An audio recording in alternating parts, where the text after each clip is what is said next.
to China's growth.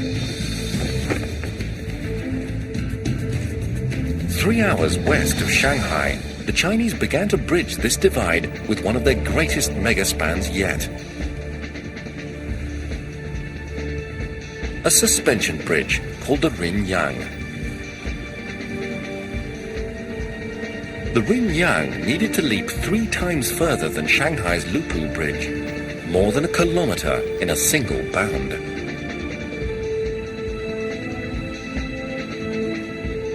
It would be the longest bridge the Chinese had ever built, and the 3rd longest suspension bridge in the world.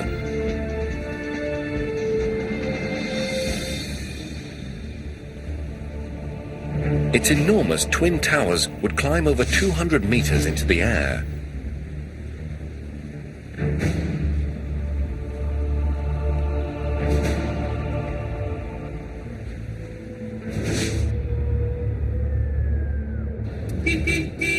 For residents on the Yangtze's north side, the bridge would mean faster and safer travel to Shanghai and a chance to share in China's new wealth.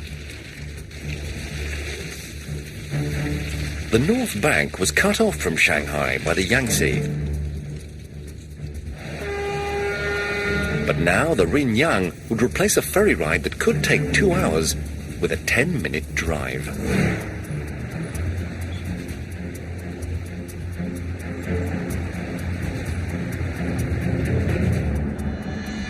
In 1998, designers began to address the idea of bridging the Yangtze between the ancient cities of Yongzhou and Jinjiang. But immediately they encountered a problem.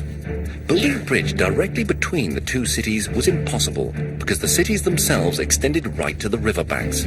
There was no extra room in which to add a bridge. Designers were therefore forced to build the bridge to the west, but here the gulf between shores more than doubled. Building the bridge here would demand 3 megastructures: a 400-meter bridge to the north, an elevated highway across the small island, and a massive bridge to the south. The Yangtze was a difficult place to build one bridge, let alone 2. The current was swift and the soil was unstable, and every summer the Yangtze flooded, often with disastrous results.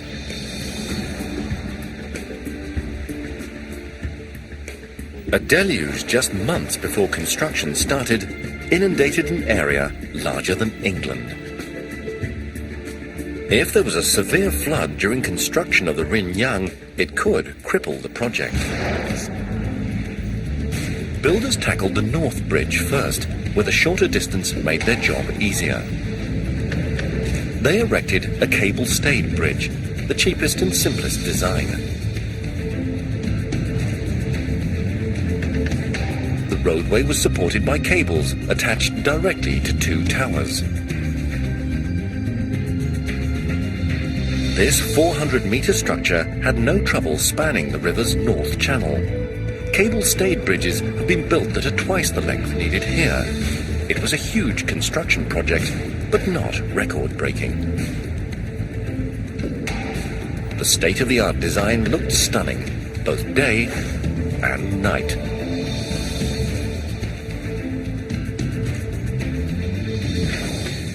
But the builders of the South Bridge faced far greater challenges.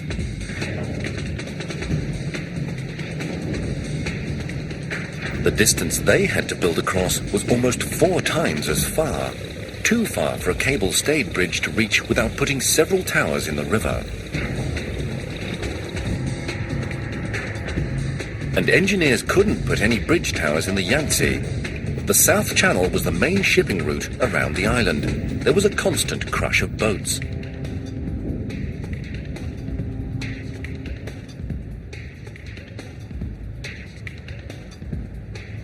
If just one vessel strayed off course and rammed a bridge pier, the damage would potentially be catastrophic. Engineers learned this the hard way when a ship collision destroyed a bridge and lives in the United States. The Chinese engineers faced a long list of challenges in their attempt to bridge the Yangtze River. The water was over a kilometer wide, and typhoons and earthquakes could strike at any time. But by far the biggest threat to the bridge was a wayward ship.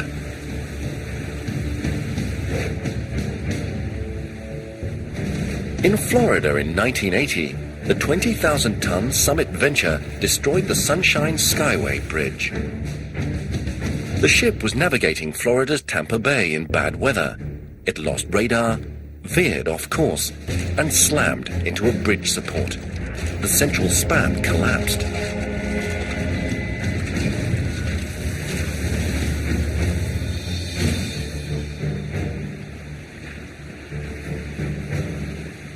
The crash killed 35 people, including 26 traveling on a bus that careened off the bridge. The Runyang's builders did not intend to risk such a tragedy. They would base as much of their bridge on land as they could, and only one design could leap the huge distance and keep the towers near shore: a suspension bridge. The design for the Runyang, like every modern suspension bridge, relied on two main cables that stretched from one shore to the other. At each end, the meter-thick cables were rigidly anchored. But everywhere else, the main cables could and would move, even across the top of the towers. The towers were like tent poles, propping up the cables. But the cables were simply draped over the top. If the main cables were anchored to the tower tops, the towers would not be able to withstand the pulling forces. They would tumble inwards, and the entire structure would be lost.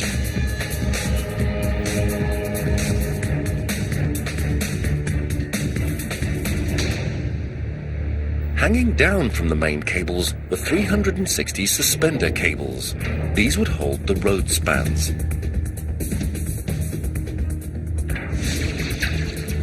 And these joints were also made to move. This flexibility would help the bridge to survive extreme poundings from earthquakes and typhoons.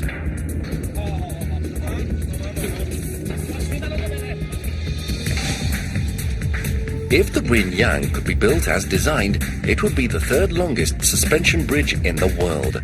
It would have towers that soared 70 stories and a span that would stretch almost 1.5 kilometers. Only one tower would sit in the Yangtze River.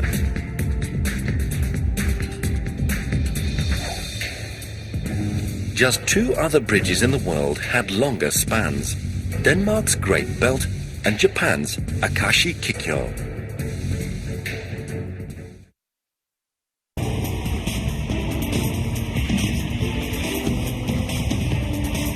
Construction of the Runyang Bridge began in February 2001. The project was so important to China that President Jiang Zemin himself attended the groundbreaking. The builders had 5 years to complete the project. The first step was the bridge towers. Because the towers needed to withstand tremendous downward forces from the cables, engineers wanted to plant them on bedrock.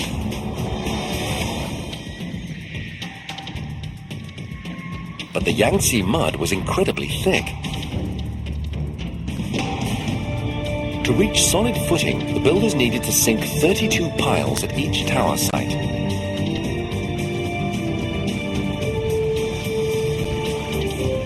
These piles would act like giant stilts, standing on the bedrock below and supporting the 200-meter towers above.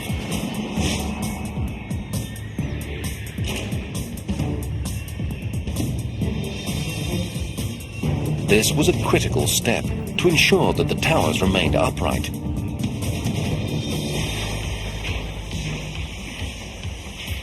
If they started to tilt, there could be no stopping them.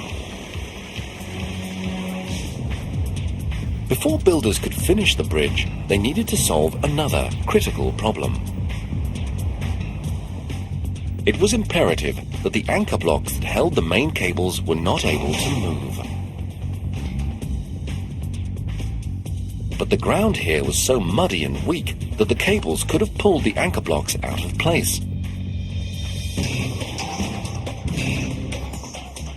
Overcoming this weak link would be the most difficult and dangerous job of the entire project.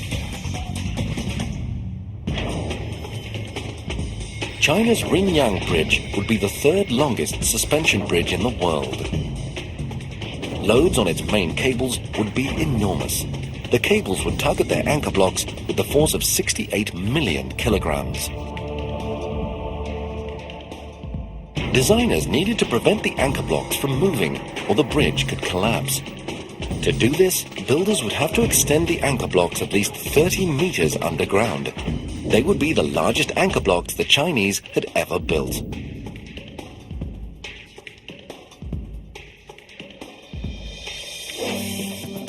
But when engineers probed the riverbank, they discovered that the soil was worse than muddy.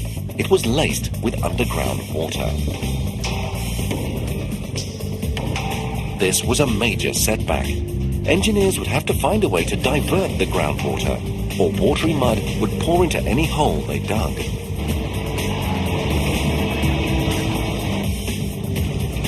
And it could enter so fast that it would trap the men working inside.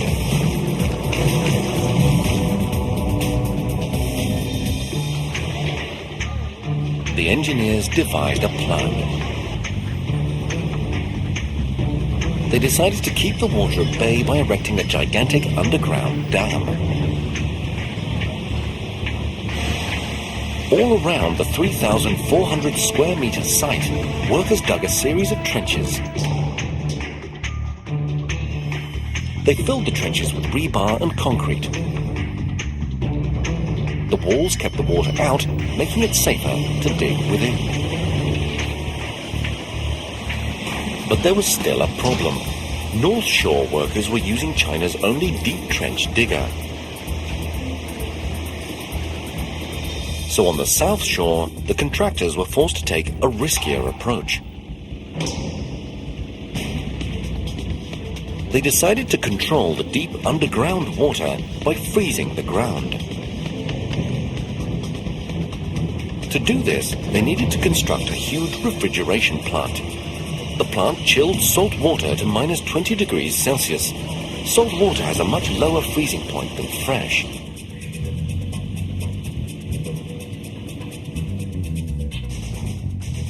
Pipes circulated the water more than 30 meters down, all around the site. This system worked like the coils in a giant freezer.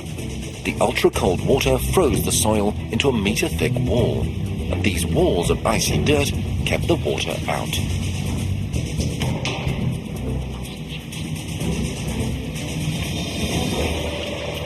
With groundwater no longer circulating inside the two sites, the soil became safer to dig. The excavation went on 24 hours a day, as the crews tried to finish before the summer floods threatened to fill their excavation site with water.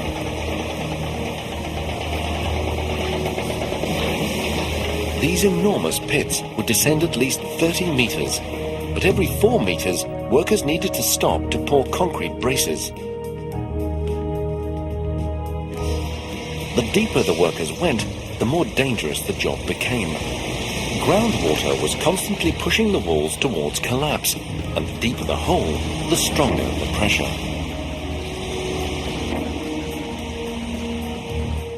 The deeper you dig, the more freezing you have to do.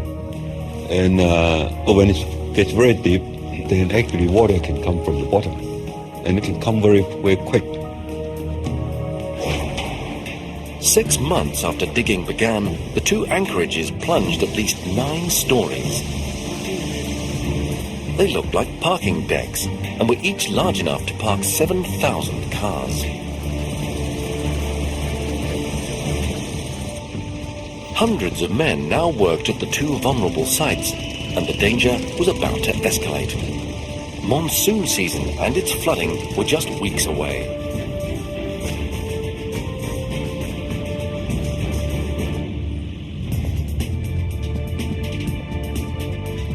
Building China's longest suspension bridge required constructing two of the country's biggest anchor blocks. The blocks needed to hold the massive main cables securely, or the entire bridge would collapse.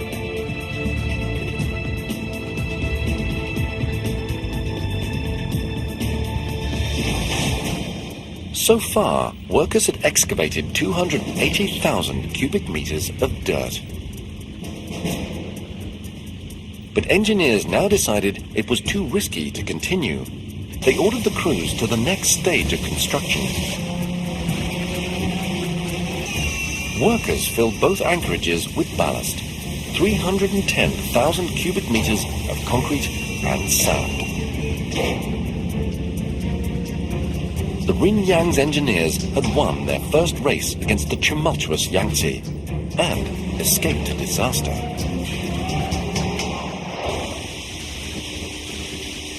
"11 months later, the region saw the worst rains in 5 years. But by the time the flood did hit, workers had moved on to building the above-ground part of the anchor blocks, where the cables would attach.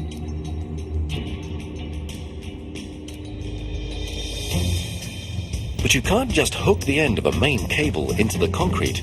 It would pull right out.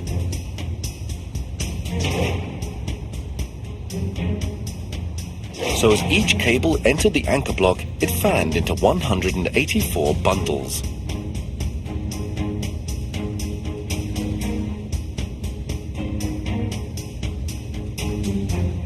The cable spread from 1 meter to 9 meters wide.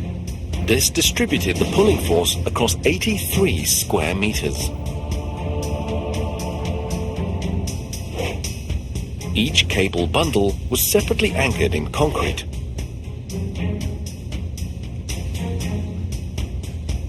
It was a forest of steel strands, and it was all extremely vulnerable to rust.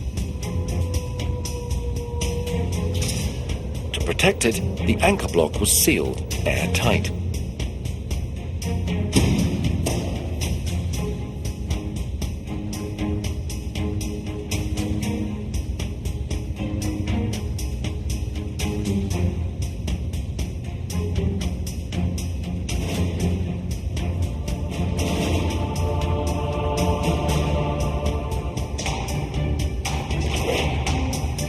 The atmosphere was constantly dehumidified, so rust couldn't form. From the anchor blocks, the cables climbed to the top of the bridge towers and across the river.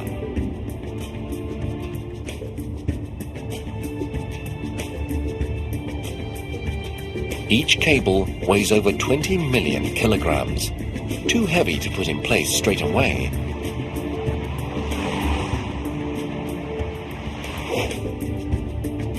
The builders would have to string them one strand at a time. First, they took a guide cable across the river by boat. To do this, they needed to block all ship traffic.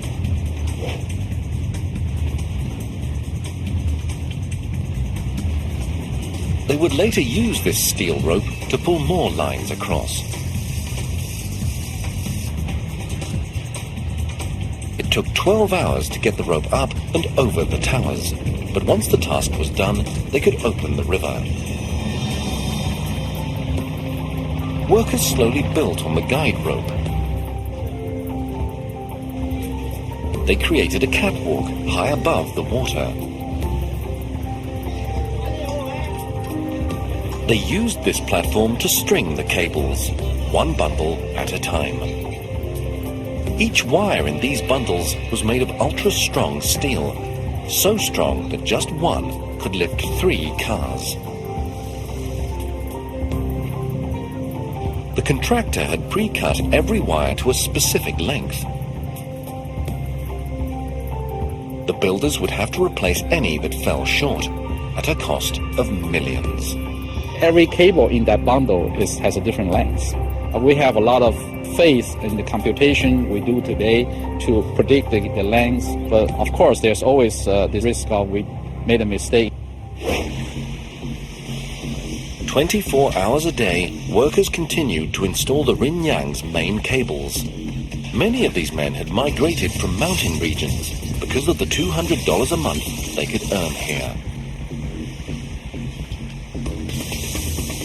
They needed to be in excellent physical shape and have nerves as strong as the cables they were stringing. It took 7 months to string all 368 bundles.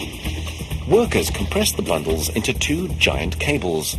The 47,000 steel wires they contained, strung end to end, would circle the Earth 3 times.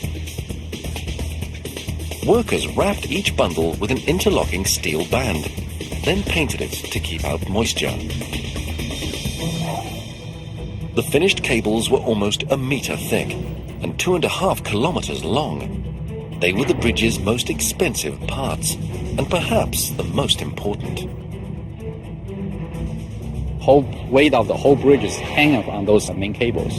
Because of the length of those suspension bridges, there could be a very large force. The cable's greatest enemy will always be the moisture that causes rust. To protect them, the builders installed dehumidifiers to pump dry air into their housing.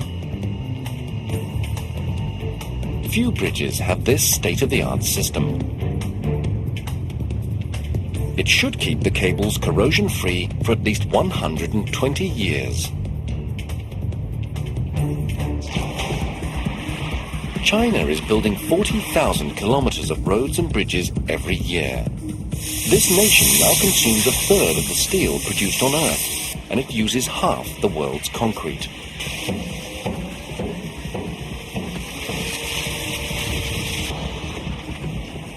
This building boom may be the biggest in history.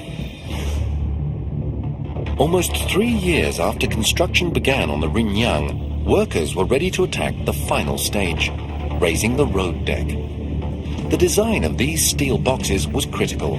It could determine if the Runyang would survive for decades or quickly fall apart.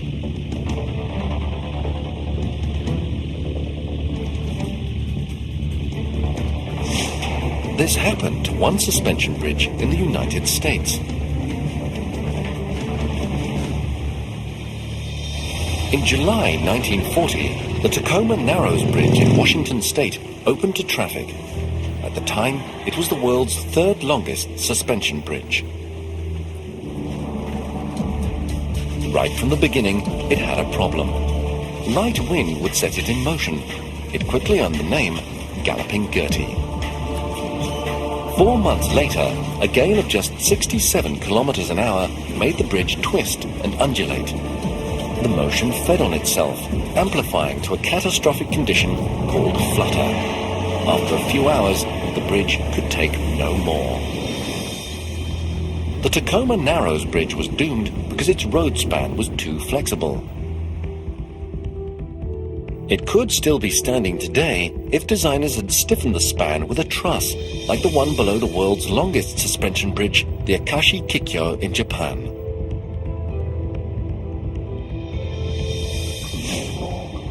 China's Runyang Bridge was nearly twice as long as the Tacoma Narrows.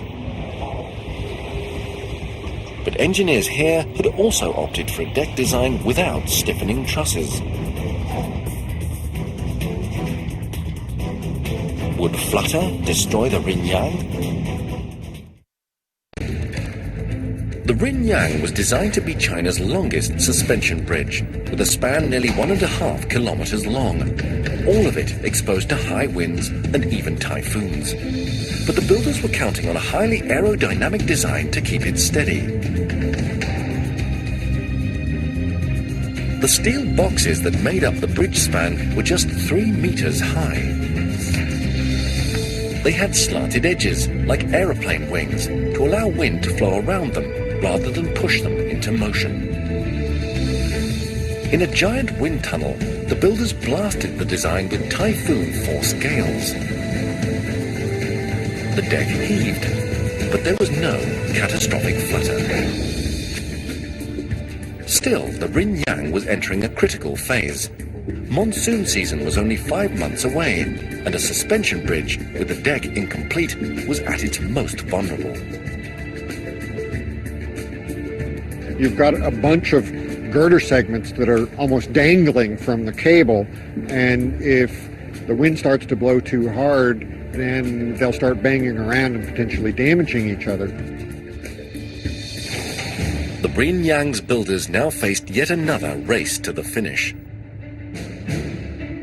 They had special gantries made to speed up the work. The gantries rode the bridge cables and hoisted each road section into place.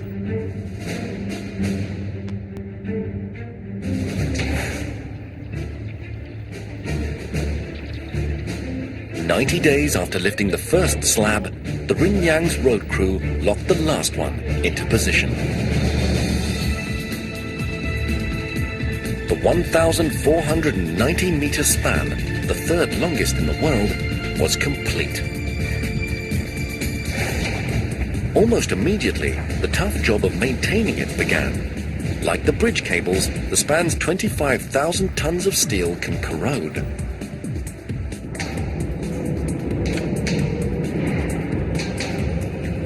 But the designers made it easy to inspect. A tiny electric car inside lets workers travel the entire length in about 18 minutes.